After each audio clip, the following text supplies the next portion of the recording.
Bonjour à tous, c'est Arnav pour une nouvelle vidéo. Il y avait un sujet que j'avais absolument envie d'aborder depuis le lancement de cette chaîne. J'entends, en tout cas je vois assez souvent, des vidéos qui parlent de l'entrepreneuriat sans aucun investissement ou comment entreprendre avec 0 € de capital. Et je voulais vous dire que pour moi, c'est des conneries. Ça n'existe pas. Et c'est la raison pour laquelle aujourd'hui je vous fais cette vidéo. C'est pas possible de lancer un business traditionnel ou un business en ligne en investissant absolument rien et se dire que ça va fonctionner et ça va fonctionner tout seul. Ça n'existe pas. Et je vais m'expliquer pourquoi. Bon, on a parlé éventuellement sur des précédentes vidéos sur comment monter un site internet, sur quelle plateforme on pouvait aller. Allez, ça demande un peu d'argent, mais pas beaucoup d'argent. Donc on va estimer, on va dire qu'éventuellement, ça ne coûte pas d'argent. Ça ne me dérange pas. Ça coûte du temps, mais ça ne coûte pas d'argent. Par contre, ce qu'il y a, c'est que vous avez un site qui a été préparé. Le site est nickel, tout est parfait. Il n'est pas top, mais il est bien. En tout cas, c'est un bon démarrage. Je dis, bon, maintenant que j'ai ouvert mon site, maintenant que j'ai lancé mon site, je vais attendre. Je vais le lancer lundi matin à 10 h. Et lundi matin à 10 h 30, je commence à avoir les premières commandes. Ça n'existe pas. Alors, avant d'arriver à ça, pour ceux qui nous rejoignent sur la chaîne, donc moi je m'appelle Arnav et je suis entrepreneur depuis bien une quinzaine d'années et je me suis lancé sur le business en ligne depuis bien une dizaine d'années. Je gère une marque de vélo électrique qui s'appelle Vélo Bécane qui génère plusieurs millions d'euros de chiffre d'affaires. Et donc du coup c'est la raison pour laquelle aujourd'hui je me permets de vous donner ces conseils-là pour vous montrer que je ne vous donne pas uniquement des conseils parce que ça vient de ma petite cervelle, mais parce que j'ai l'expérience nécessaire pour pouvoir éventuellement aborder ce genre de sujet. Donc, lancer un business sans investissement, c'est pas possible. C'est comme si vous me dites demain, écoute, je vais ouvrir éventuellement une boulangerie, je vais la mettre tout au bout d'une rue paumée et tout au fond d'une impasse, en espérant éventuellement qu'il y ait des clients qui vont passer et qui vont venir acheter leur baguette chez moi. C'est pas possible. Éventuellement, il y a le voisin du coin qui va être sympa et qui va venir acheter votre pain chez vous. Mais penser éventuellement monter un business de cette manière-là, c'est pas envisageable. Ça ne fonctionnera pas et c'est automatiquement l'échec assuré. Maintenant, pour essayer de corréler cette histoire-là avec éventuellement un business en ligne, un business en ligne, comment ça peut fonctionner? Vous dites, écoutez, maintenant j'ai monté mon site internet, je l'ai préparé comme il fallait et donc je vais pouvoir le lancer en espérant dès le lendemain pouvoir avoir des premières commandes. Ce que j'ai pu écouter et voir sur le web, c'est des gens qui vous disent écoute, maintenant que ton site internet est lancé, tu t'embêtes pas. Tu vas éventuellement mettre des posts sur des vidéos sur YouTube ou tu vas aller sur des forums et tu vas mettre éventuellement des posts avec ton site internet pour pouvoir éventuellement envoyer des gens sur ton site. Oui, c'est une bonne chose. Je ne dis pas que ça sert à rien. Même limite, je dirais même que ça sert à rien. Mais ce qu'il y a, c'est que pour pouvoir lancer un business qui marche, il faut que le business tourne. Et en tout cas, qu'il y ait des bons signaux. Si vous avez lancé votre site internet et que pendant une semaine, il n'y a pas eu un seul contact téléphonique ou il n'y a pas une seule commande qui est tombée, c'est difficile d'avancer comme ça pendant 1 mois, 2 mois, 3 mois, 4 mois, 6 mois, 8 mois, 10 mois, j'en sais rien moi. Mais en tout cas, c'est pas possible, vous allez vous fatiguer très rapidement. Donc il faut obligatoirement que le site commence à générer du chiffre ou plutôt à générer des appels qui vont permettre de générer des devis et permettre de générer des factures derrière. Mais en tout cas, se dire, voilà, je lance mon site internet et qu'il n'y a personne qui vient dessus, pour moi, c'est une perte de temps et c'est une perte d'argent. Donc ça, c'est pour la première chose. Maintenant, ce qu'il y a, c'est que, toujours de la même manière, vous allez avoir des petits malins qui disent, écoute, moi, je lance mon site, j'ai une idée de folie, après avoir lancé mon idée, je vais aller lever des fonds.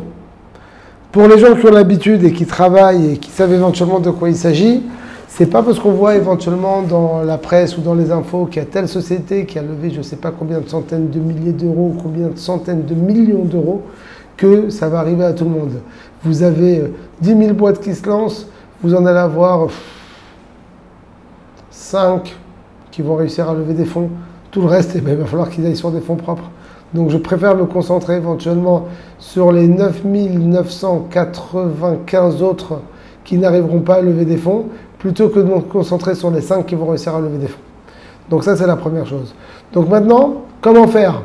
Vous avez lancé votre site internet. Si votre site internet, vous ne communiquez pas dessus, ça ne sert à rien. L'objectif, c'est éventuellement de se dire, mon site internet est positionné sur le web comme si j'avais une boutique physique sur les Champs-Élysées. C'est exactement la même chose. Donc pour arriver à ça, vous avez plusieurs leviers. Je vais les citer. Ça fera éventuellement l'objet d'autres vidéos qui vont arriver. L'objectif qu'on s'entende, l'objectif de cette chaîne, c'est pas compliqué.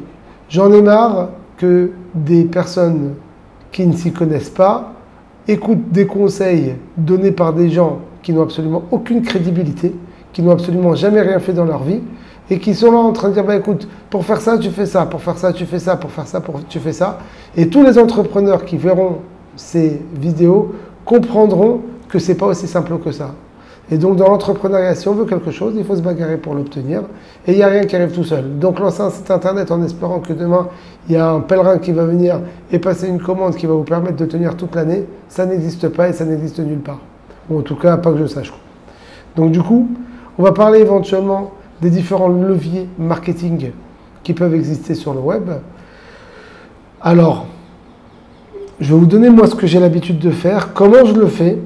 Il y a des combos, des choses à mettre ensemble en même temps, mais vous allez avoir plein de personnes, tous les gars qui ne veulent pas dépenser d'oseille, c'est pas compliqué. Vous dites, bah écoute, c'est pas compliqué, tu lances ton site internet et tu vas commencer à faire du SEO.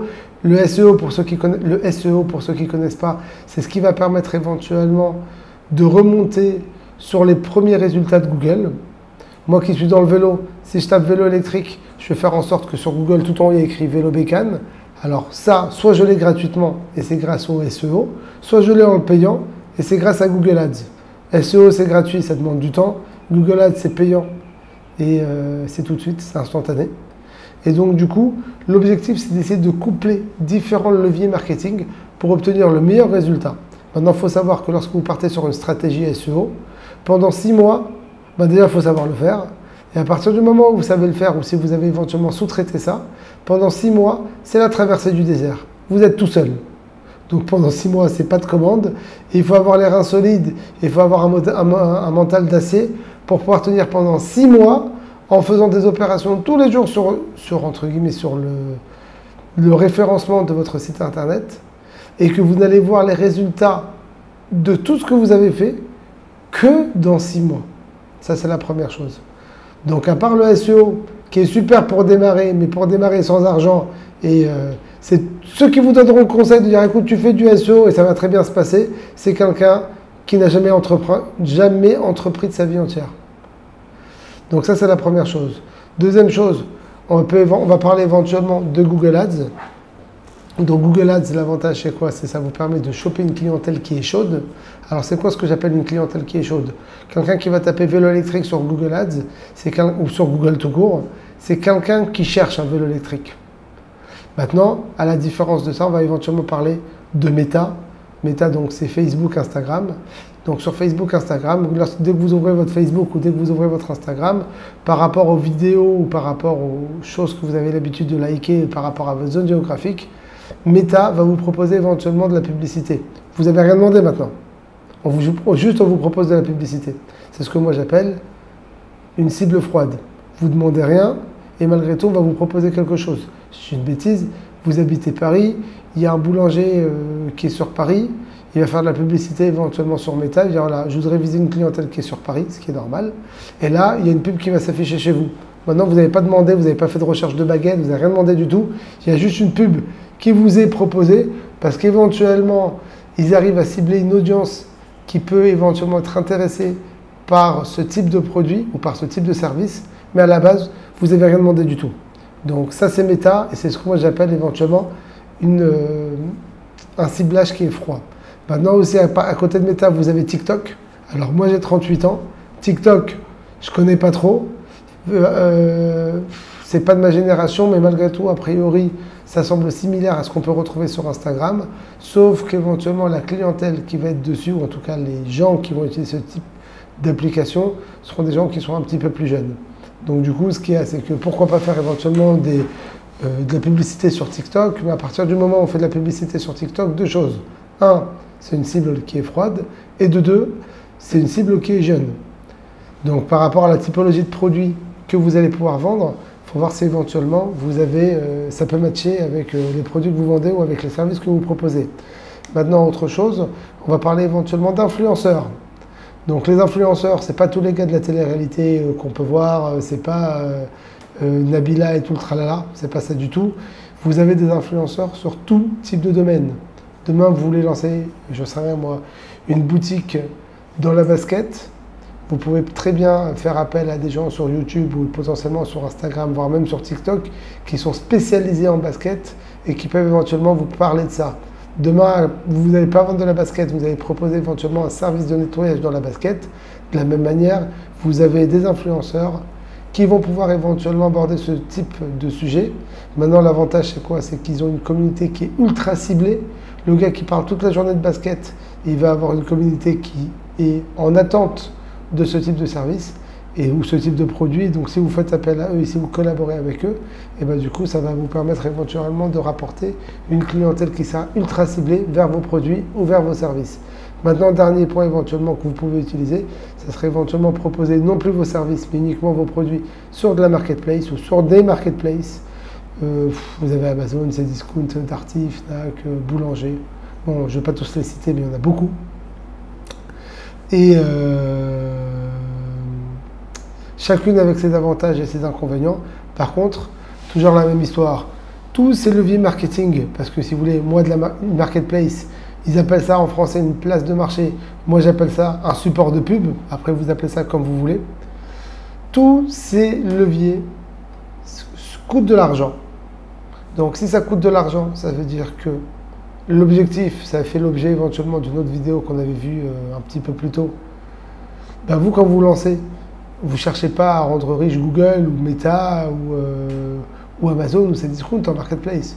Quand vous lancez éventuellement un business, c'est éventuellement essayer de faire un maximum d'argent pour vous en mettre un maximum dans la poche. Et si éventuellement pour y arriver, vous devez éventuellement partager ça avec d'autres partenaires, oui. Mais à la base, l'objectif c'est vous. Donc si l'objectif c'est vous, et que vous lancez demain sur le web et vous voulez activer des leviers marketing, il faut comprendre que vous avez un produit ou un service que vous vendez et que après avoir vendu ce produit, après avoir payé votre TVA et après avoir payé vos coûts de revient et après avoir payé vos leviers marketing, il faut qu'il vous reste encore de l'argent dans la poche. Si vous reste rien dans la poche ou vous êtes dans le rouge, et ben du coup vous avez perdu de l'argent. Et si vous avez perdu de l'argent, ça n'a absolument aucun intérêt. Alors bien entendu, il y a des essais à effectuer. Vous ne pouvez pas gagner d'argent au départ. Ça n'existe pas. Se dire, écoute, je lance un business en espérant gagner de l'argent dès le premier jour, ça n'existe pas. Vous lancez un business, quand vous lancez un business, il faut être prêt à perdre de l'argent pour pouvoir en gagner. Vous lancez un premier levier, ça marche, tant mieux. Ça ne marche pas, on adapte et on relance. On relance, ça marche. Tant mieux, ça ne marche pas, on adapte et on relance. Mais toutes ces adaptations, ça coûte de l'argent. Donc avant de trouver le modèle qui permet de fonctionner, eh ben vous avez dépensé de l'argent et vous avez peut-être même perdu de l'argent. Donc tous ces guignols qui vous disent, écoute, je te propose de lancer un business, tu ne mets pas un rond, je te propose de lancer un business, ça ne te coûte rien. Eh ben c'est un business qui ne marchera jamais. Donc voilà comment moi je vois les choses. Maintenant vous allez me dire, attendez, moi je suis freelance, je n'ai pas besoin de tout ça, je lance un site internet, ça ne change rien. Tu vas lancer un site internet, il faut bien que les clients viennent jusqu'à chez toi. S'il n'y a personne qui vient jusqu'à chez toi, tu peux lancer même 50 sites internet, s'il n'y a personne qui vient, et ben personne ne vient. Donc du coup, on est obligé d'activer des leviers avant que le SEO puisse faire son boulot. Mais bon, tout ça, ça fera l'objet éventuellement d'une prochaine vidéo qui arrivera, je pense, semaine prochaine. Maintenant, si vous appréciez donc le contenu que je vous donne et les conseils à venir, ben, n'hésitez pas à vous abonner à la chaîne pour ne louper aucune des prochaines vidéos à venir. Bonne journée à vous tous.